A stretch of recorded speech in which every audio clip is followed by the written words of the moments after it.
নমস্কার। আজ আমি আবার এসে গেছি একটি ছোট ভ্লগ নিয়ে।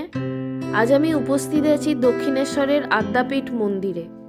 চলুন আপনাদের মন্দির প্রাঙ্গণটি ঘুরে দেখাই এবং যারা কখনো আসেননি তাদের জন্য কিছু গুরুত্বপূর্ণ তথ্য আমি শেয়ার করব এই ভিডিওর মাধ্যমে, যেটাতে আপনাদের এখানে অর্থাৎ আদ্যাপীঠে আসার জন্য সুযোগ সুবিধে সমস্ত কিছুই বুঝতে পারবেন।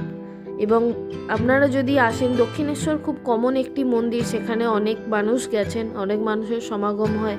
আদ্যাপীঠেও অনেক মানুষ এসেছেন, এটাও একটি বিখ্যাত মন্দির। এটি অন্নদা ঠাকুর, যিনি শ্রী রামকৃষ্ণ দেবের ভক্ত এবং আদ্যা মায়ের পুজো করতেন, তিনি স্বপ্নাদেশ পেয়েই এই আদ্যাপীঠ প্রতিষ্ঠাপন করেছিলেন। এবং এটি আজ আমাদের জনসাধারণের জন্য একটি শক্তিপীঠ হয়ে উঠেছে এবং এখানে অনেক মানুষের সমাগম হয়। তো এখানে বিশেষ কিছু গুরুত্বপূর্ণ তথ্য আমি শেয়ার করছি। সেটি হলো, এই মন্দিরটি খোলে, অর্থাৎ আমাদের আদ্যা মাকে দর্শন করার টাইম হলো সকাল 10:30 থেকে 11টা। এই টাইমে আরতি হয়, তো আপনারা দেখতে পাবেন। এবং সন্ধ্যের টাইমেও খোলা থাকে, সম্ভবত 5:30 থেকে 6টা অথবা 5:30 থেকে 6:30টার মধ্যে। এটি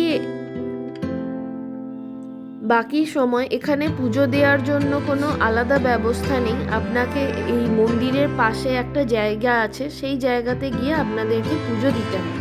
এটি মন্দিরের অফিস। এখানে আমরা ভোগের জন্য কুপন পেতে পারেন।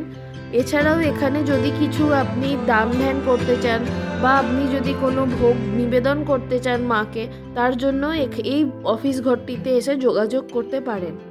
এবং এখানে টিকিট মূল্য বর্তমানে রেখেছে 80 টাকা, যেটি ভোগের জন্য ব্যবস্থা করা আছে। বর্তমানে বেঞ্চ এবং টেবিলে বসে খাওয়ানো হয়, যাতে বয়স্ক মানুষদের কোনো অসুবিধে না হয়। এবং সন্ধ্যা আরতি দেখার জন্য, সন্ধ্যা আরতি বা দিনের বেলা যে আরতি হয় সেটি দেখার জন্য মহিলা, পুরুষ এবং প্রবীণ নাগরিকদের জন্য সুবন্দোবস্ত করা আছে। তো আপনারা দেখতে পাবেন, খুবই ভালো লাগবে। আপনি ফ্যামিলি নিয়ে, আপনার মা, বাবা, দাদু, ঠাকুমা, বাচ্চা সবাইকে নিয়ে এখানে আসতে পারেন এবং পরিবেশ অতি মনোরম। চলুন আপনারা দেখতে থাকুন মন্দির প্রাঙ্গণটি। কিছু ক্লিপস আমি রেখেছি। ধন্যবাদ।